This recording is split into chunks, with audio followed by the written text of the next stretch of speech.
Hi, I'm Dr. Heather Hirsch. Welcome to my YouTube channel where we discuss all things midlife women's health and everything from perimenopause to menopause to hormone replacement therapy. In this week's video, I'm going to address a question I get all the time, which is, Dr. Hirsch, how does hormone replacement therapy work with GLP-1 medications? Now, if you don't know what a GLP-1 medication is, this is these injectable medications that help with weight loss. So you may have heard of medications like Ozempic, Wegovy, Zepbound. How do GLPs impact hormone therapy and vice versa? So that's what we're going to talk about in this video. If you want to learn more, stick around. If you don't know me, I am Dr. Heather Hirsch. I am the founder and CEO of my private telemedicine practice, The Collaborative. We're in all 50 states, and I also teach clinicians at the Heather Hirsch Academy. More on that at the end. But there is one thing that I want you to know about. My brand new book, The Perimenopause Survival Guide, has just hit Amazon pre-order. This book is going to be an absolute game changer. So go ahead and pre-order your book now to make sure you get your copy. Now, let's start with GLP-1 medications. These medications are FDA approved at the time of this recording for the treatment of diabetes, and some of them are also approved for the treatment of obesity. Now, some women use these who are not obese and don't have diabetes, but they do have some significant weight to lose. And there are other comorbidities that you may have that can help you get qualified for one of these medications, such as hypertension, high cholesterol. There's lots of things that your doctors can use. However, my guess is if you're on this video, you might already know what a GLP is, you might already be on a GLP, and you may be considering adding hormone therapy, or vice versa. You may be on hormone therapy and you're considering adding a GLP for that weight loss. Maybe you were hoping that the hormone therapy was going to help with that, but it just hasn't gotten you across the finish line. So I'm going to talk to you about some of these synergistic benefits, yes, that GLPs and estrogen have when used together. The first thing that I want to talk about or mention is that actually it has been shown in animal studies, but I feel as though I see this in my clinical practice, that GLPs actually are a little bit more tolerable when used with hormone therapy. Now, if you're not sure what hormone therapy is, check out this video here just about how to get started on hormone replacement therapy. But the cliff notes is hormone replacement therapy is typically the use of an estrogen plus a progesterone if you have a uterus and maybe testosterone. But the estrogen seems to improve the GLP receptor sensitivity. That means it can actually help to reduce some of the GI effects of the GLPs, specifically nausea. Now, we see this in animal studies, but again, I see this often in my patients. They seem to have a synergistic effect where the side effects from the GLPs may be a little bit blunted when my patients are already on hormone replacement therapy. So this is good news. The first thing here to know is that actually estrogen and GLPs can actually work well together and help to eliminate or reduce side effects from the GLP-1s.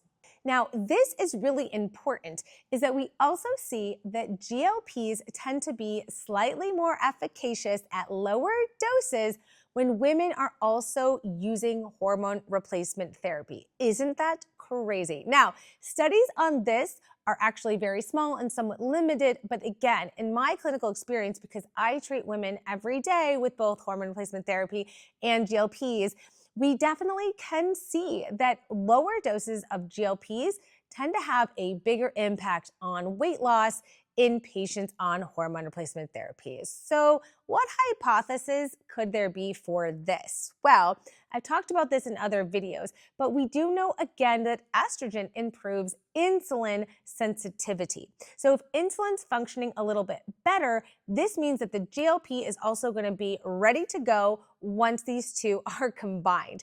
We know that women who take hormone replacement therapy, not with a GLP, but just hormone replacement therapy alone, have less progression to the diagnosis of diabetes, which again demonstrates that improvement in insulin sensitivity. So when we put these two together, we do see this synergistic effect. So let me give you the TLDR on point number 2, is that we see in small studies that women who are on both hormone therapy and a GLP-1 can lose a little bit more weight on a lower dose of a GLP-1. So we've talked about 2 positive effects that when GLPs and hormone therapy are used together have. But let's talk about something that I also see in my clinic, because you know I like to do things in threes here on my channel. A lot of my patients have noticed, and some research has pointed to the fact that when a woman is on both, they may need a little bit higher dose of their estrogen to help with their menopausal or perimenopausal symptoms. Why could this be? Well, I noticed this in my clinical practice. I'd have many women come in who are on hormone therapy. They started on a GLP-1 and they said, I'm losing the weight. I feel really good, but my hot flashes have come back. Now, what's happening is that both GLP-1s and hormone therapy are hormones, and they compete with each other to bind to the same receptors. When this happens and the GLPs sort of win, estrogen can get knocked off and therefore be rendered less effective. What that means is that a higher dose of estrogen may be needed to help to alleviate the menopausal or perimenopausal symptoms that my patients initially started hormone replacement therapy for. So I also want you to know that when you're using both, you may need to adjust your hormone replacement therapy, because if you find that all of a sudden your symptoms come back, it could be that they're fighting for those receptors, and I want to make sure that you dose adjust.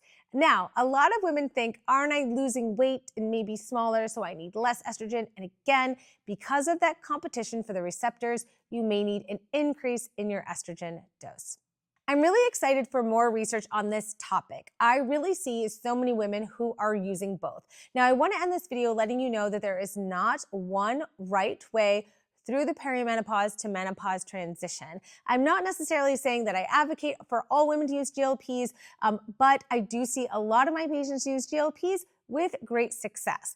Again, a note of caution. If you are using a GLP, make sure that you are working with a knowledgeable clinician, because it can lead to sarcopenia, it can lead to muscle wasting, and I want to make sure that when you're using these, you're using them intelligently.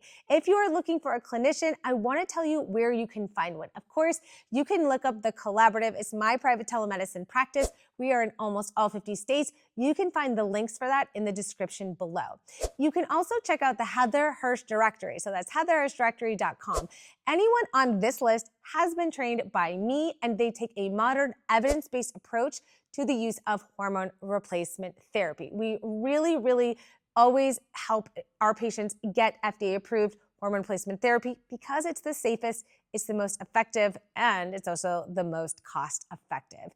If you're interested in anything else, check all the links in my description below. Please do not forget to subscribe so you never miss one of my videos that come out every single week, and I'll see you next week for a brand new video. Bye, everyone.